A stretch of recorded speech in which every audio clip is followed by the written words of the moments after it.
Everybody, welcome back to the Engage podcast. Ryan Argenta here. I am pleased to introduce Reed Donoghue, who is the Executive Vice President on ALPA National's Executive Council representing Delta pilots. What a better way to introduce him is Reed and I got our start as comm bros back in 2018, working at the Delta MEC. And we actually came up with the first bit of podcast idea when we did Coffee with Comm, of which none of you listening know what we're talking about because it never got off the ground.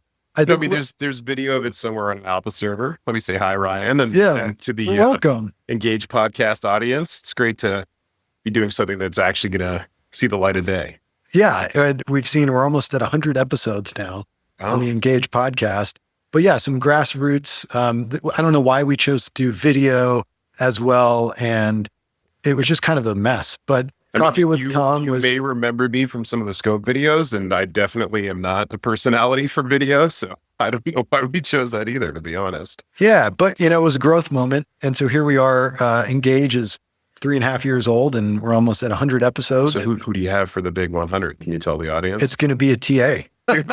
Sign me up for that. That sounds great. Sign me up. Yeah, we haven't figured it out yet, but that would be a great coincidence. That would be awesome. Well, in any case, welcome to the Engage podcast, or welcome back. Thanks, Rob. Happy to be here. And it's kind of like, having a brother who just grows up to be successful, and you're a great representative of Delta pilots. You're a great friend.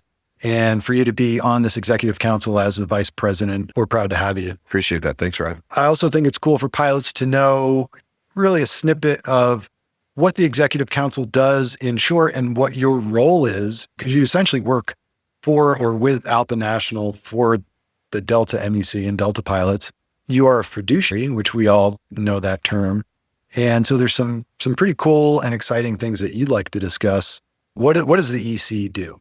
So executive council, as you mentioned, Ryan, like our primary role is to be the fiduciary for the association. So I'm elected by the members of the Delta MEC every 2 years of the board of directors. We approve ALPA's budget every year. But if you think as a line pilot, how does the council affect me day to day? We're oversight for MEC spending. So anything that goes over $20,000 that an MEC is going to spend, we approve at our executive council meetings or via mail ballot. So that's a level of oversight, just making sure that your money as a pilot is being spent responsibly.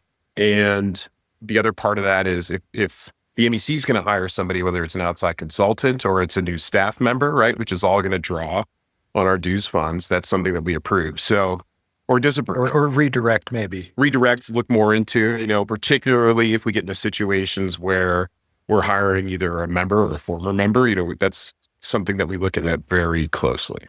I think what's most exciting this year is going to the board of directors in 2026. The executive council also starts policy changes. Right. And we are bringing a dues reduction to the 2026 board of directors. So we're looking to bring the active dues rate from 1.85% down to 1.55%. We've been in a great financial situation here at Delta and across the association. The last 3 years, fiscal years, we returned money to pilots. So not the Delta MEC, I'm talking about ALPA National. So that's the check you're going to get in July from ALPA. It's been right around $50 million the last 2 years. And so in 2026, from last year's surplus in 2025, we just authorized a $53 million offer to return dues. Yeah, thanks. Yeah. So, which basically gives every pilot about a 1.6% effective dues rate. And so these overages, obviously pilots are making more money. There's other, maybe volunteer opportunities. There's things going on that are generating more income than the association really needs. Correct. Yes. And the executive council gets together and says, hey, what do we do with this? If maybe you work with an HOA or you're part of an HOA in your community and you have a reserve fund.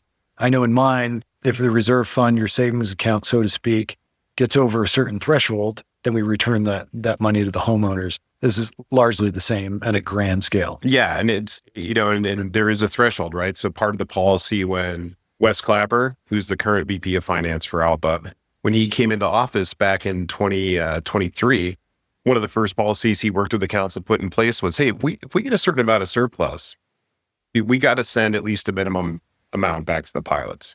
And at the time, the idea of a dues reduction is there, but you kind of want to see over a period of years a surplus before you feel safe to provide that offer to return dues.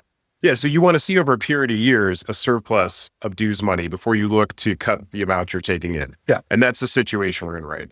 We're in a healthy place for the last year and a half. Wes Clapper himself, he has a separate committee called SAFER. We won't get into that today, but they have been looking at how we take in dues, how we distribute it throughout ALPA, and whether or not a dues reduction is possible. So along with the dues reduction, there's a wholesale policy change about where the money goes when we take it in. And one of the things we're doing is we're sending less money, quote unquote, to national, and we're sending a higher percentage to the MEC and a higher percentage to LECs. So with the dues reduction, we're also sending higher percentages back to services for the pilots.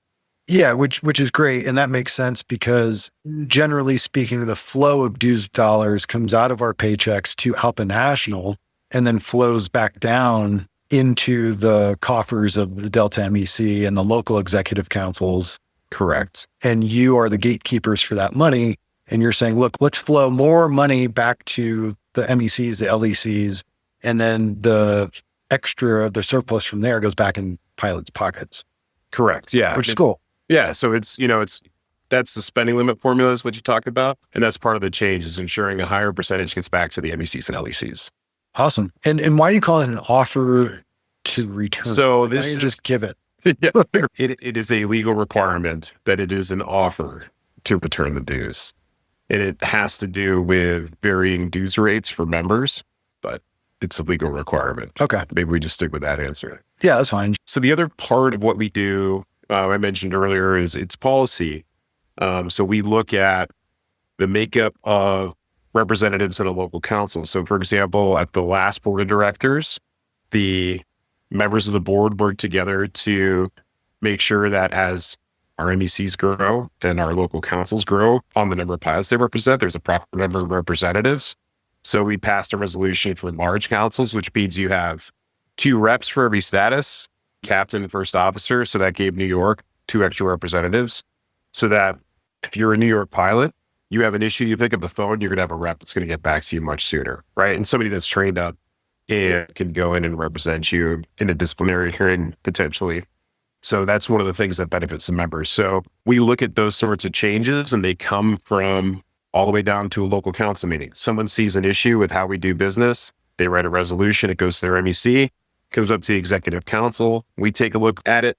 We make a recommendation, and then it gets passed by either the board of directors, if it's a constitution and bylaws change, or the executive board, which is all the MEC chairs, as a more policy change, administrative manual change.